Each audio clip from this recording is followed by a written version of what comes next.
All right, this segment is sponsored by McCaffrey Health Center.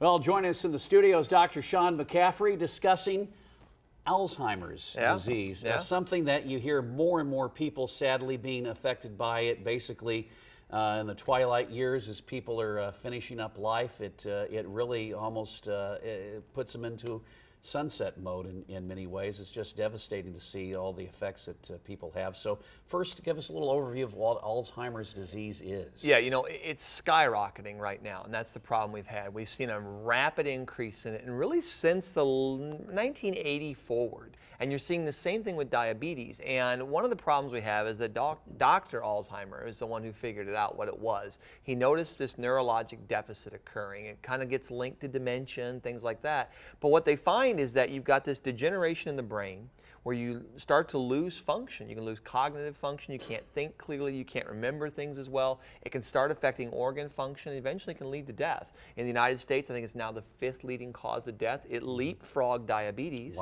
which is skyrocketing right now. So we have a real problem here.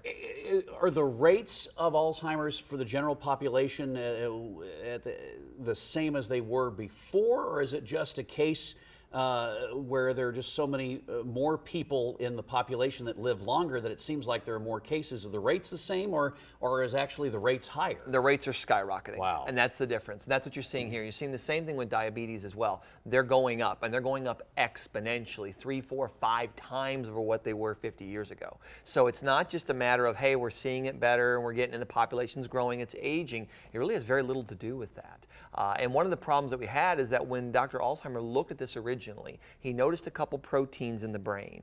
And he said, wow, those are weird. What are those doing? And that's all he did. He didn't go any further than that. Well, the drug industry jumped on board immediately and said, oh, well, the proteins are what's causing Alzheimer's. And so for the last really 20, 30 years, we've been trying to, what do we do with these proteins? How do we get rid of these things that cause the amyloid plaques in the brain and all this stuff? But there was never any research to prove that they were the cause behind it. Well, now we're seeing Pfizer and some of the bigger companies scrapping any kind of treatment for Alzheimer's because it's not profitable. They can't really find anything that works. So everything we've done so far has failed. Well, now we're looking at new research that's saying, hey, there's a diabetes link here. Alzheimer's and diabetes tend to go hand in hand a lot of times, and we're thinking that it has something to do with insulin and how the body regulates that, and that's really where the secret lies. So this could be more than anything a nutrition issue and an exercise issue in many regards. It really is. It's more nutrition than anything, and I think that's what we're going to see as time goes on.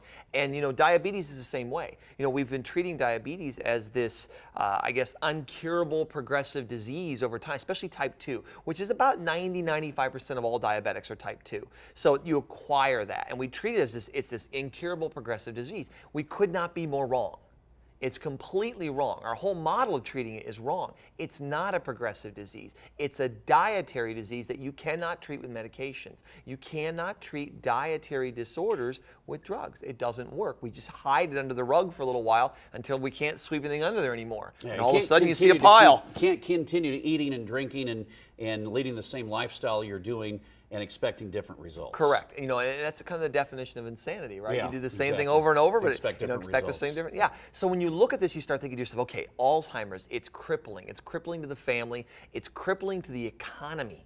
The things that we see. And, you know, we kind of said, well, gosh, we're getting older. That's why we have this, right? Everyone's getting older. We're living longer. The baby boomers are coming along. The problem is that Alzheimer's is dropping in its age range. It's not hitting your 80-year-olds and your 70s anymore. Now we're seeing it showing up in the early 50s. And that goes outside the box. So it's not, I'm 75, all right, I'm getting older, this is what's happening. It's showing up earlier and earlier and earlier in life. So they've got a real problem here, because if it were just an age-related disease, all right, we get that. Okay. It's not. It's a lifestyle-related disease. And for information, best way to reach out to you for more folks that are interested in learning more about Alzheimer's? Yeah, absolutely. You know, you go to McCaffreyhealth.com. I've got a talk coming up July 18th that people can register for. We do a newsletter every Monday morning, The Healthy Shamrock. We'll post this little segment in there as well. It's free. It doesn't cost anybody anything. So just go to McCaffreyhealth.com.